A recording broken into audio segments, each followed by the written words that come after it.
order to lead others well, you have to lead yourself well. In order to lead others well, you have to lead yourself well.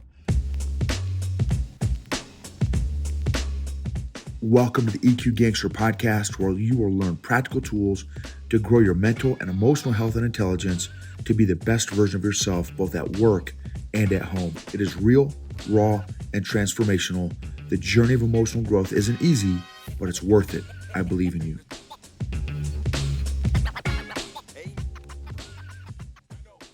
EQ Gangsters, what's up?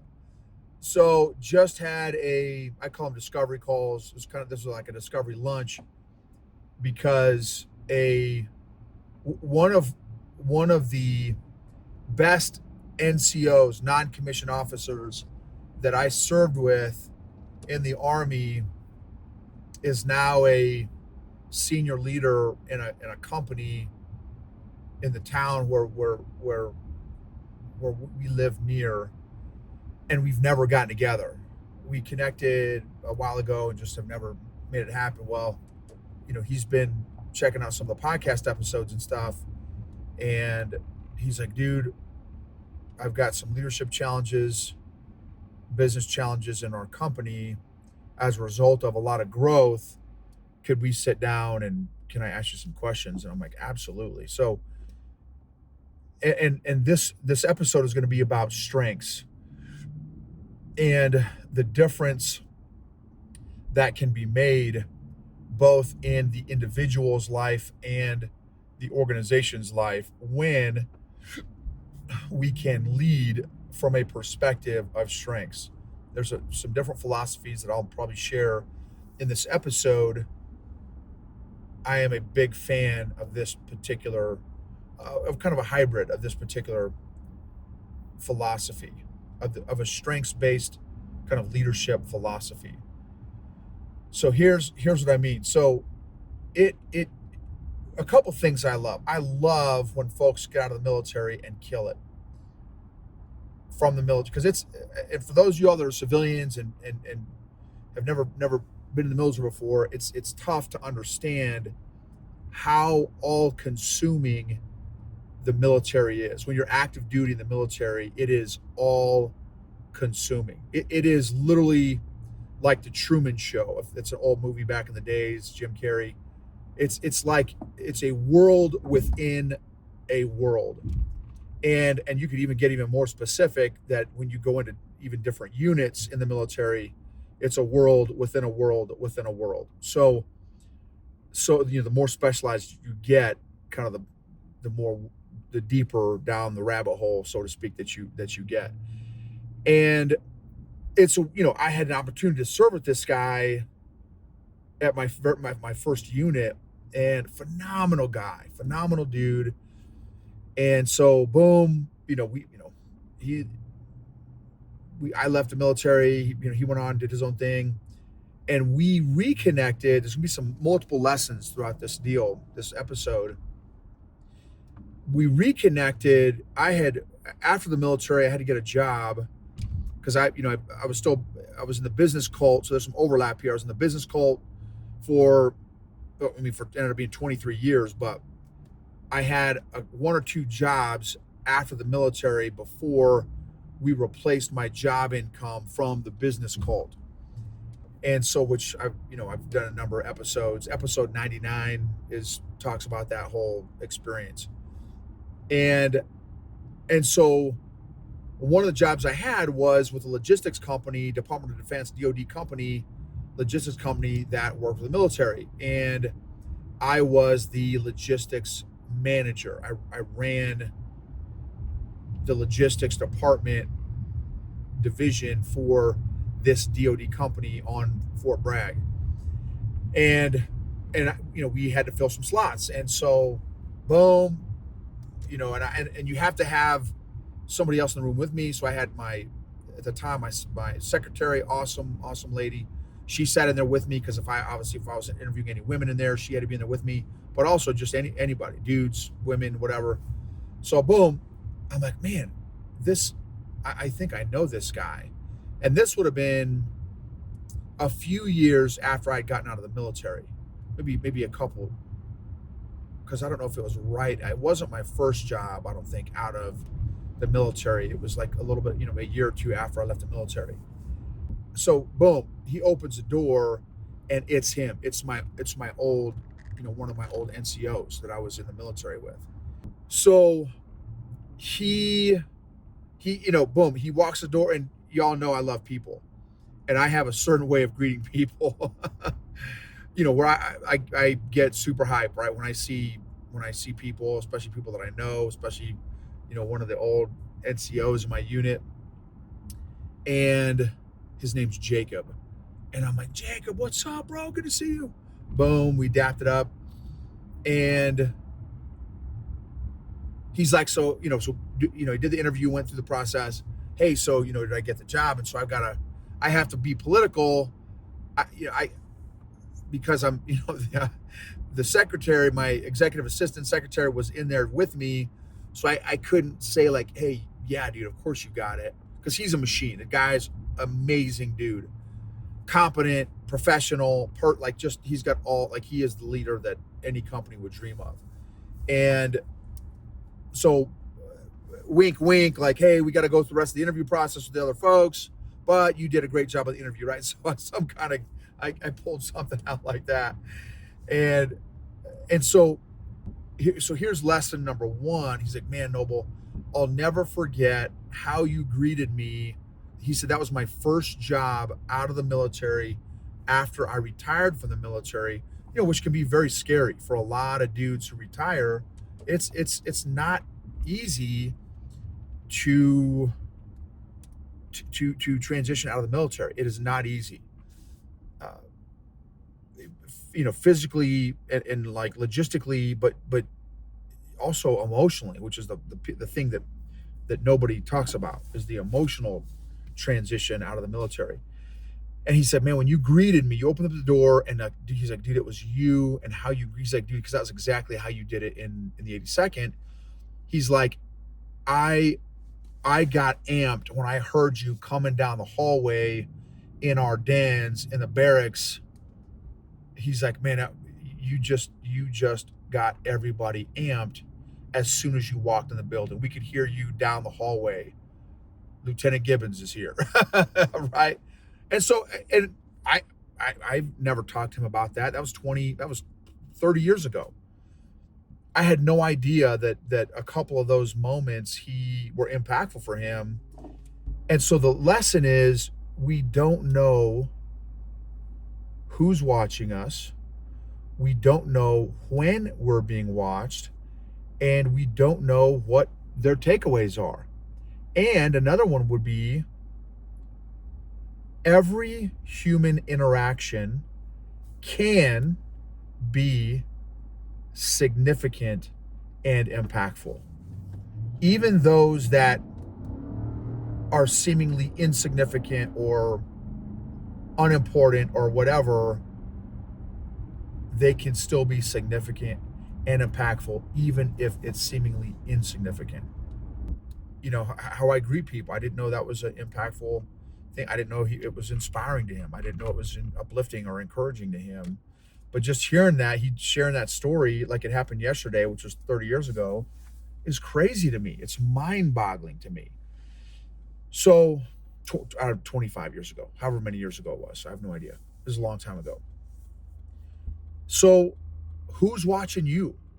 Who is paying attention to you? Who are you impacting? Who are you uplifting or dragging down, maybe potentially? What game are you showing up to work with? Are you showing up with your A game? Are you showing up with your B game, your C game? Are you taking ownership with how you show up to your team every time? And every time you show up to your team is an opportunity to shine, to bring your A game, to inspire, to equip, to encourage, to develop, to sharpen, to hone, to refine. And how intentional are you taking every one of those opportunities? That time in time will never happen again, ever.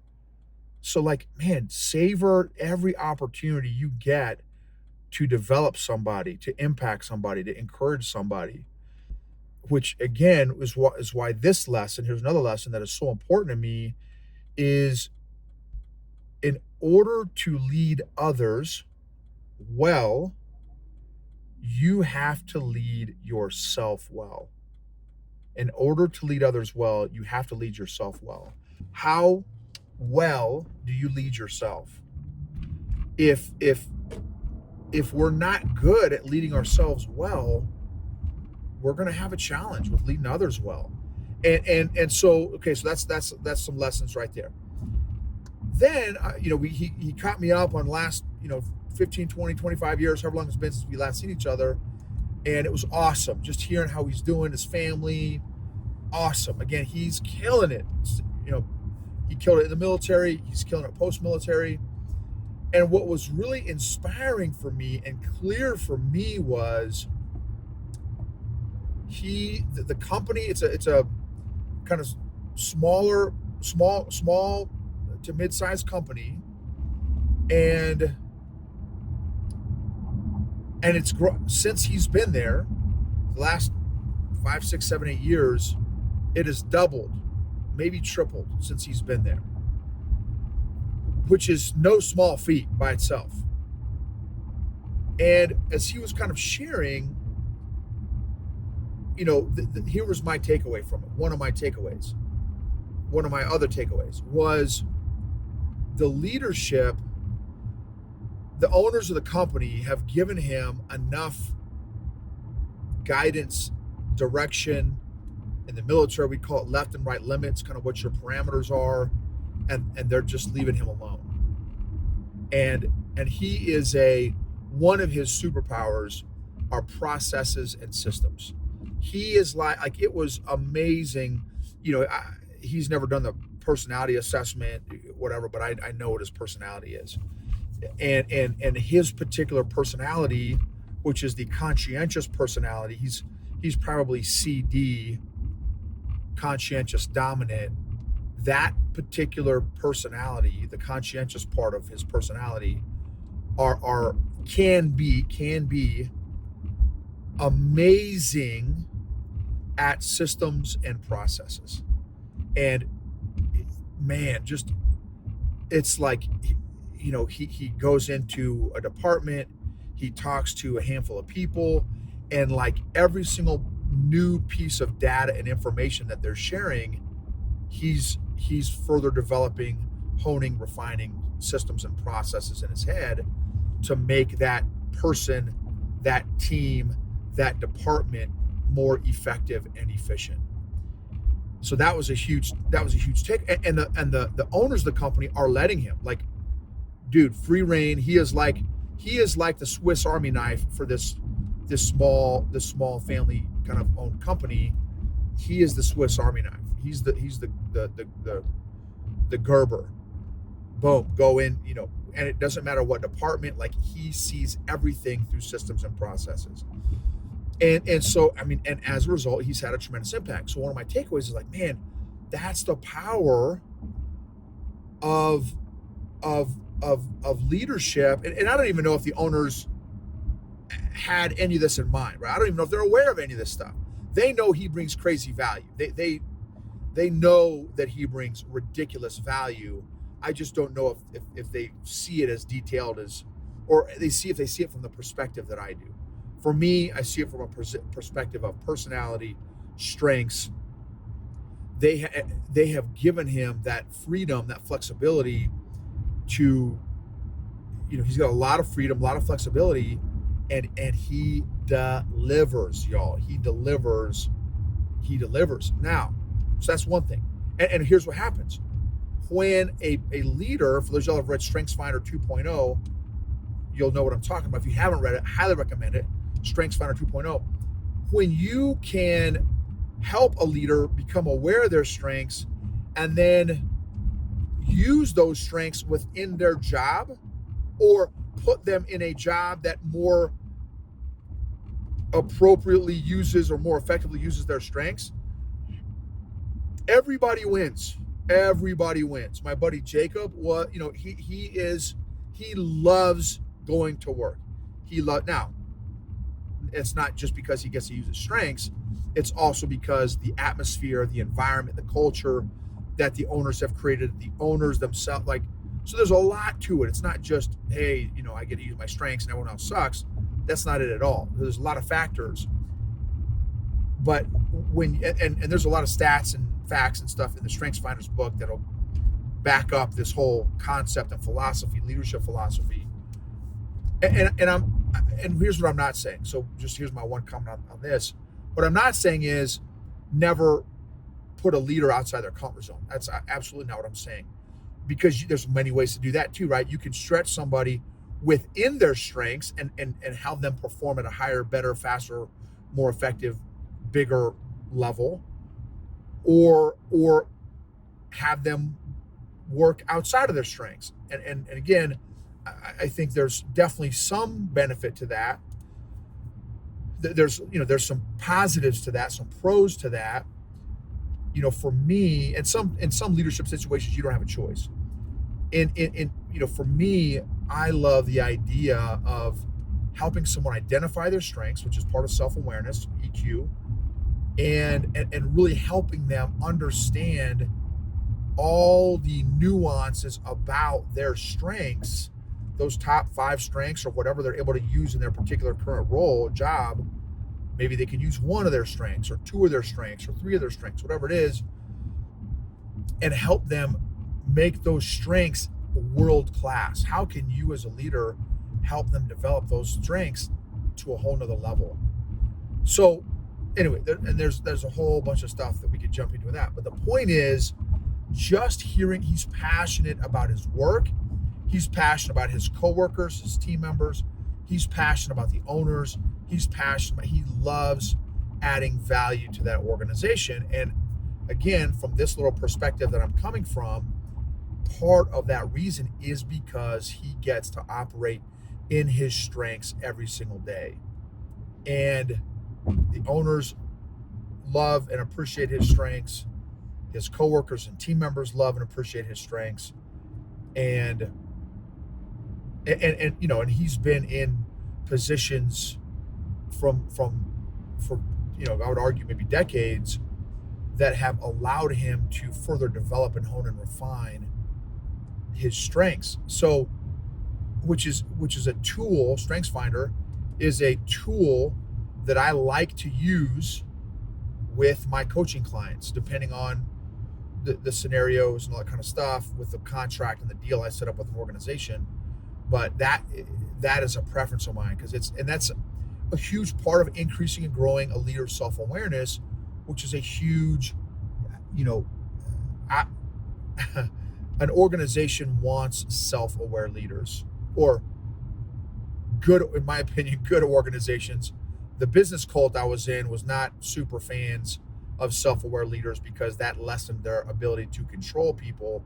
Because as soon as folks started to increase their self-awareness and, God forbid, ask questions, right? That's how you know an organization is unhealthy, is if the organization does not allow you to ask questions about the organization and about how the organization does business.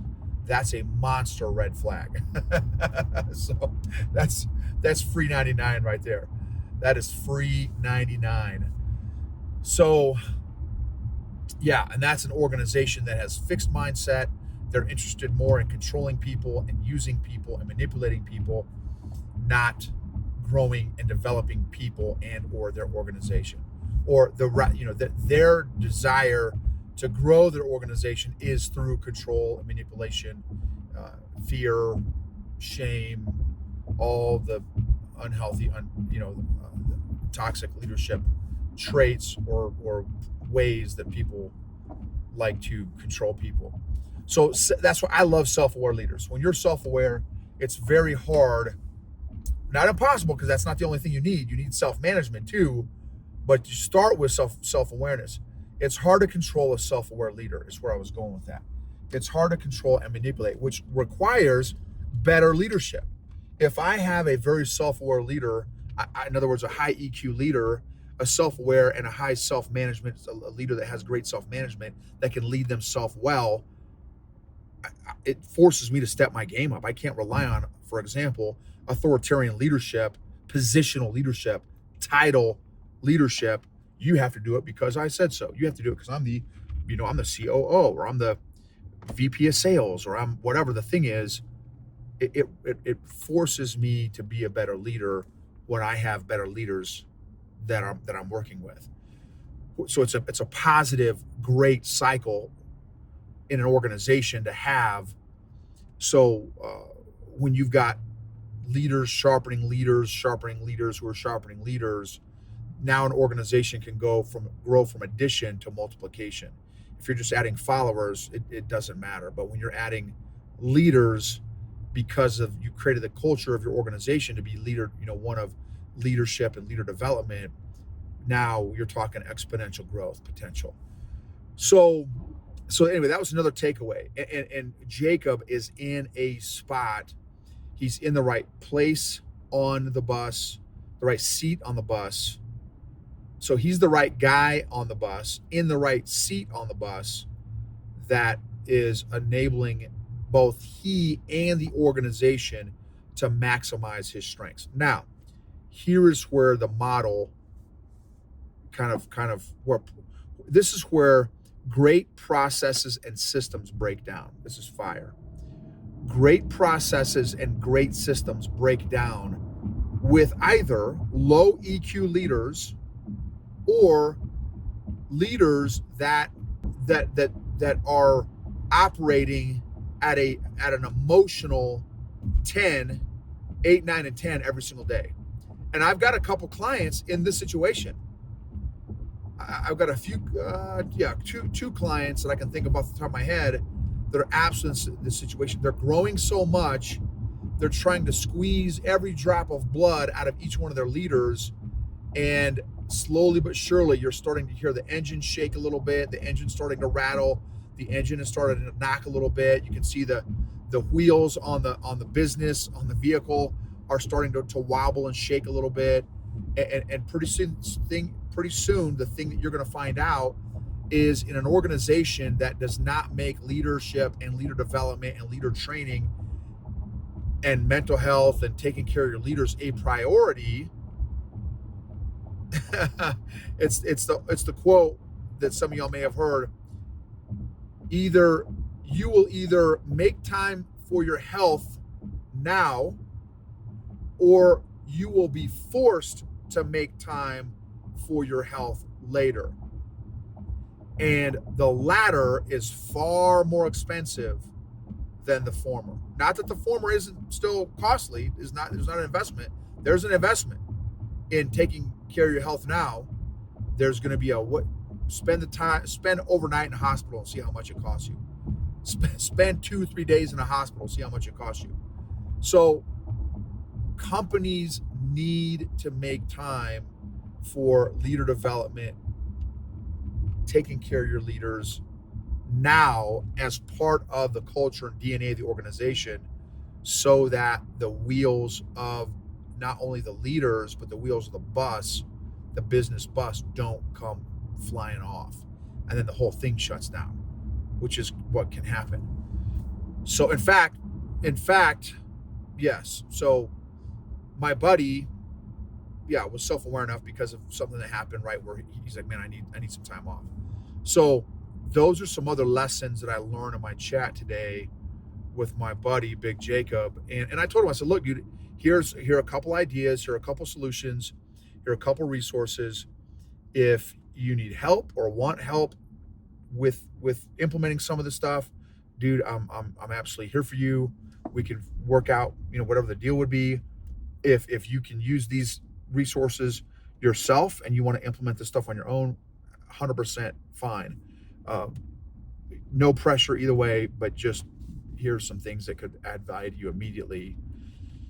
So anyway, lots of awesome lessons from my discovery lunch today with my buddy Jacob. What an incredible, and I was just thankful, man, that God crossed our paths again. And was such an amazing dude, such an amazing leader, amazing man, husband, father, just a phenomenal guy. I'm just very grateful for the people and the leaders that God puts in my life to continue to hone, sharpen, and refine me in my own journey. Emotionally healthy leaders create emotionally healthy cultures and organizations, which create and optimize and maximize results, outcomes, performance, and engagement.